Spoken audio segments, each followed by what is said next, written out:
According to Bardic history, the Nemedians held sway over the southern part of Ireland about 2,300 years before Christ.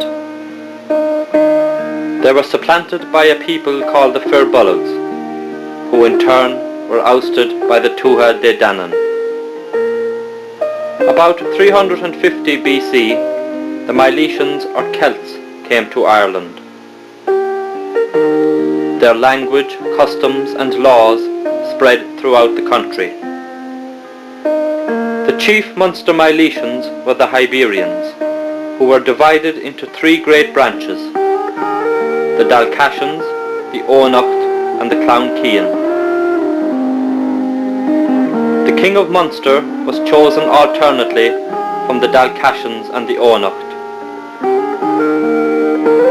In the second half of the 5th century lived Oki Lihain, a member of the Onocht. From this Oki Lihain sprang the Ilihain sept.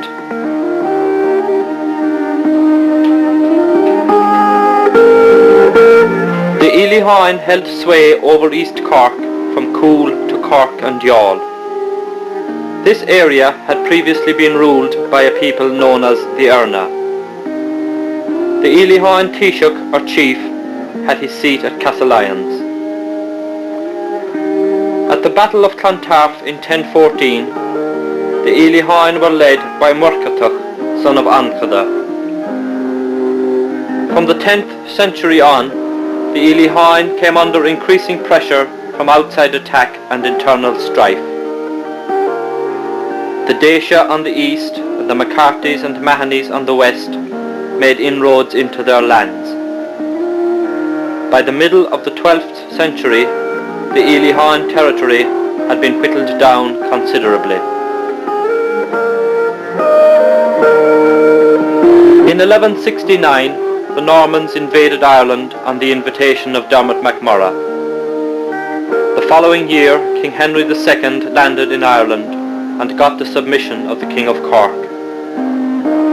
The Oxford Charter of 1177 granted the Kingdom of Cork to two Anglo-Norman noblemen, Milo de Cogan and Robert Fitzstephen.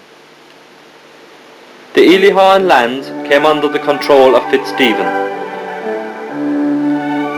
In 1180, Fitzstephen himself came under pressure to hold his lands from his one-time ally Milo de Cogan.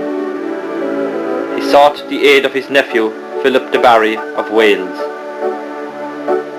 In return for his help, de Barry was granted 3 baronies, including Castlelyons.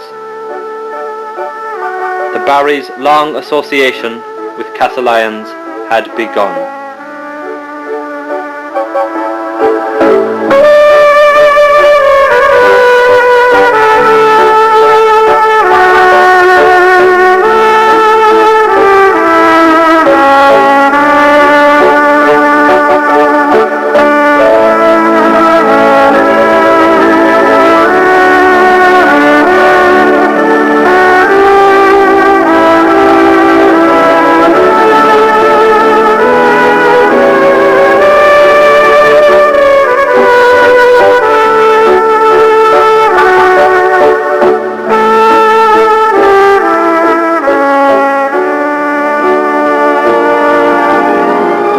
The Barrys retained feudal control over their lands throughout the medieval period. They had their administrative centre at Carrigtwohill. In the year 1204, a castle was built at Castlelyons on the site of the present ruined castle. In 1490, Lord Barry was summoned to Parliament by King Henry VII. David Fitzdavid Barry became the first Earl of Barrymore in 1627. He had married Alice Boyle in 1621, and shortly thereafter he undertook the building of a majestic castle at Castlelyons. The old building was renovated and a new building of limestone was added. At its most complete, the castle consisted of 3 parts: the old castle, the new Jacobean structure, and the tower. A terraced garden was created to the north of the castle, and to the west an artificial lake bounded by a garden. In front of the castle, a broad straight road was constructed, running from Stables Cross to Spree Cross. A deer park surrounded by high limestone walls was made to the south and west of the castle. Stables were built at the area now known as Stables Cross. During the War of the Confederation, the castle was a refuge for many Protestant families. In the year 1643, the castle was captured by the Confederates under Lord Castlehaven. On the 10th of May, 1645, the Confederates under General Purcell were defeated by the Parliamentarians under Lord Broghill. This battle was fought at Kill St. Anne.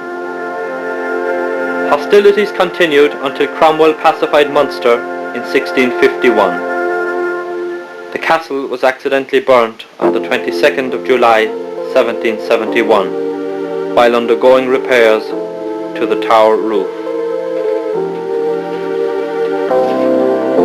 Richard, the 6th Earl of Barrymore, was the last of the Barrys to live at Castlelyons Castle.